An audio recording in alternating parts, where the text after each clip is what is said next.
देखिए, जैसा कि आप सभी अवगत हैं, थाना बूढ़ा पांडे में एक किडनैपिंग की सूचना मिली थी और उस सूचना पे तत्काल कार्रवाई करते हुए एसएचओ बूढ़ा पांडे अपनी टीम के साथ घेराबंदी की। उनके चौकी क्षेत्र रोंडा झोंडा में जो किडनैपर्स थे उनको स्पॉट किया गया। उनकी 2 गाड़ियाँ थीं। उन्होंने 2 गाड़ियों से 6-7 लोगों का किडनैपिंग किया था और किडनैपिंग करके जब वो जा रहे थे तो रास्ते में एक जुल्फ़िकार, जो जिस गाड़ी में लोग आ रहे थे गाज़ियाबाद दिल्ली से, जिनका किडनैपिंग हुआ था, उस गाड़ी का जो ड्राइवर था वो कूद करके बाहर निकल गया और उसने पुलिस को फ़ोन की थी। और जिन 2 गाड़ियों में लोग थे, ये सारे लोग एक जगह पे स्पॉट हुए और जो किडनैपर्स थे वो भी साथ में थे। पुलिस को देखते हुए उन लोग वहाँ से भागे और भागने के बाद पुलिस ने उनका पीछा किया।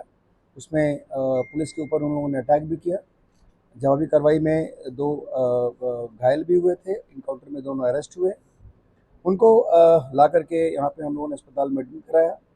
उनसे पूछताछ की गई और पूछताछ में उन्होंने ये बताया कि जो किडनैपिंग इन लोगों ने की थी 7 लोगों की, उस किडनैपिंग के पीछे एक मोटिव था और मोटिव ये था कि इसमें से कुछ लोग दुबई से आ रहे थे और उनके पास गोल्ड होने की संभावना थी। उन लोगों ने गोल्ड एक तरह से कंसील किया हुआ था अपने स्टमक में और उसको लेने के लिए इन लोगों ने ये किडनैपिंग की थी। इस बात पे हम लोगों ने ऐसे जो इनकाउंटर हुआ था उसमें मुकदमा पंजीकृत किया था और मुकदमा पंजीकृत करने के बाद उसकी मेडिकल रिपोर्ट भी हुई उसमें। उसी इन्वेस्टिगेशन के प्रोसेस में जो लोग किडनैप्ड हुए थे उनका भी हम लोगों ने मेडिकल कराया था।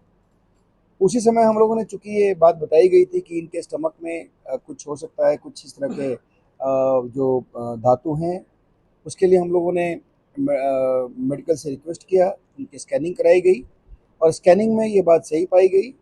उसमें से 4 जो किडनैप्ड थे, जिनका अपहरण हुआ था, उन 4 लोगों के स्टमक में एक्सरे में क्लियर कट मेटल्स दिखाई दिए और उसके बाद फिर हम लोगों ने उनको गवर्नमेंट हॉस्पिटल में एडमिट कराया मेडिकल सुपरविज़न में और हमारी फॉरेंसिक की टीम ने उनसे वॉलंटरली जो इजेक्शन का प्रोसेस था वो कराया गया और उन लोगों से, चारों व्यक्तियों से टोटल 27 कैप्सूल्स बरामद हुए मेटल्स के, जिसकी जांच हम लोगों ने बाद में कराई और इसका वज़न भी कराया गया। ये वज़न लगभग 1.058 किलोग्राम निकला और ये जो हम लोगों ने यहाँ पे सर्टिफाइड ज्वेलर से उसको दिखवाया, ये सारे गोल्ड थे और गोल्ड 99.9 प्योरिटी के साथ थी, जिसकी कीमत लगभग 1 करोड़ रुपए बताई गई।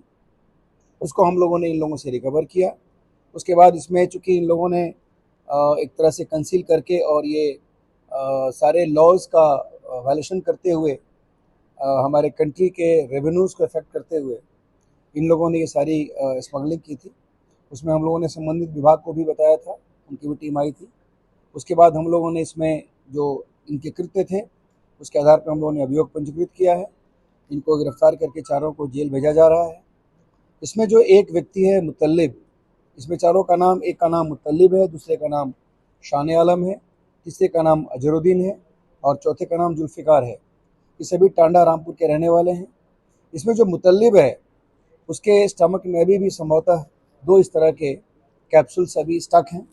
इसको हम लोग रिमांड में लेकर के और उसको फिर वॉलंटरली इजेक्ट कराएंगे। बाकी अभी तक 27 हमारे पास रिकवर्ड हो चुके हैं। इन लोगों के पास से कुछ फर्जी आई कार्ड्स भी मिले हैं और इस फर्जी आई कार्ड्स को ये लोग हमेशा जब भी कहीं अगर पकड़े जाते थे तो उस वहाँ से बचने के लिए ये लोग उस आई कार्ड्स का यूज़ करते थे।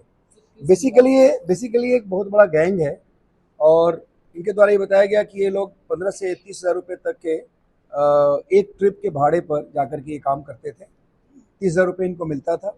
बाकी इनके फाइनेंसर्स हैं, इन फाइनेंसर्स के भी नाम 7-8 लोगों के नाम हम लोग के पास आए हैं।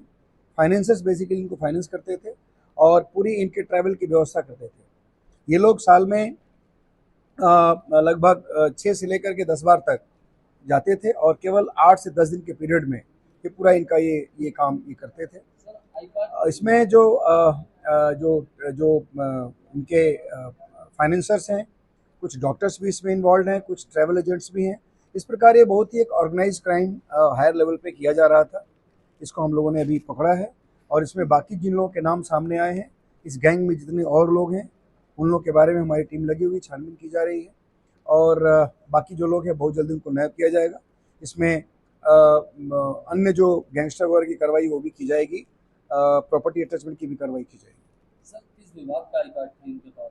नॉर्मल आई कार्ड था जो इनका नहीं था बल्कि दूसरे किसी का था।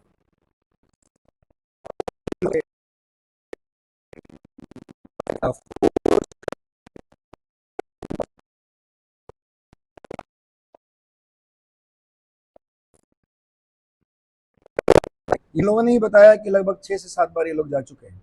सर जो फाइनेंसर हैं वो यही मुरादाबाद के या अन्य शहर? नहीं, फाइनेंसर्स के अभी बहुत लोग के नाम हमारे पास आए हैं। अभी इन्वेस्टिगेशन के हिसाब से उनका नाम डिस्क्लोज करना ठीक नहीं है। वो लोग आसपास के ही हैं और जहाँ के रहने वाले वहाँ के भी। सर जो अपहरणकर्ता थे इनके, तो उन्हें कैसे इन्फॉर्म हुआ था कि वहाँ से ढूंढ लिया? देखिए, इसमें बेसिकली जो टांडा जगह है इसके बारे में ये बहुत इनफेमस है इस तरह के केसेस के लिए और वहाँ का एक व्यक्ति था उसमें अपहरणकर्ता में, उसके पास इस तरह के इनपुट्स थे। अब किस तरह से इनपुट आया इसकी हम लोग छानबीन कर रहे हैं। सर कोई डॉक्टर भी आ रहा है इसमें जो इनका? मैंने आपको बताया कि इस गैंग में कुछ डॉक्टर्स भी हैं। जब ये लोग वॉलंटरी रिजेक्ट करते हैं और अगर बाय द वे कहीं स्टक हो गया और नहीं निकला तो ऐसे केस में ये लोग डॉक्टर की सहायता से उसको रिजेक्ट कराते थे। इस प्रकार देखिए, इसके बारे में अभी कुछ नहीं कहा जा सकता है। डॉक्टर्स की जानकारी हुई है, हम लोग छानबीन करेंगे और फिर उसके बाद बता पाएंगे। Thank you.